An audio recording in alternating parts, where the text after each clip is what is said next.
বাসনা করছে। হরিবোল হরিবোল। পশুর অন্তরের কথা কে বা বোঝে? যিনি অন্তর্যামী সেই তো বোঝে। আর কারা বোঝে? যারা ভক্ত, যাদের হৃদয় আছে, যাদের অনুভূতি আছে, যারা অনুভব করতে পারে। আজ মহাজন পদাবলিতে বলছে, দেখো বনের পশু তারা গোবিন্দের সর্বাঙ্গ লেহন করে বলছে, হে গোবিন্দ, দিয়েছ তো বনের পশু কুলে জন্ম, যে কুলে জন্ম পেলে তোমাকে তো হাত দিয়ে সেবা করা যায় না। কিন্তু দয়াময়, বৃন্দাবনের পশু হয়ে জন্ম পেয়েছি,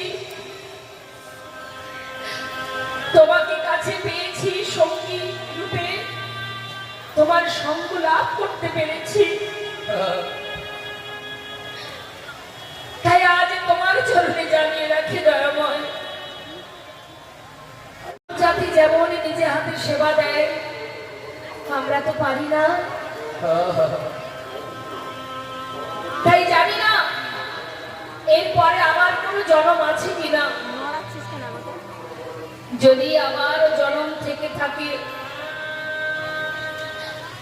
এমন পশু খুলে আর জন্ম দিও না। হরিবল হরিবল।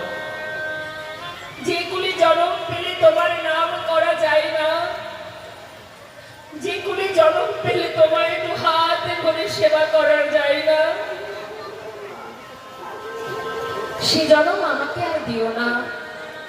যদি জন্ম দিতেই চাও, শুধু তোমার চরণে, তোমার কাছে আমাদের একটা বাসনা। জানি তাই কীর্তনের কথা, কৃষ্ণ কথা শুনতে শুনতে ভুলে যায় যে এত বড় মহতী হরিবাসর, এটা তো আর একার দ্বারা সম্ভব নয়। মায়েরা যাচ্ছেন আপনাদের কাছে ভিক্ষার ডালা নিয়ে। আপনারা প্রাণ ভরে ভগবানের সেবার জন্য দান করুন। এই দানই শ্রেষ্ঠ দান। যে দান সঠিক পাত্রে দান, এই হরিবাসরে দান।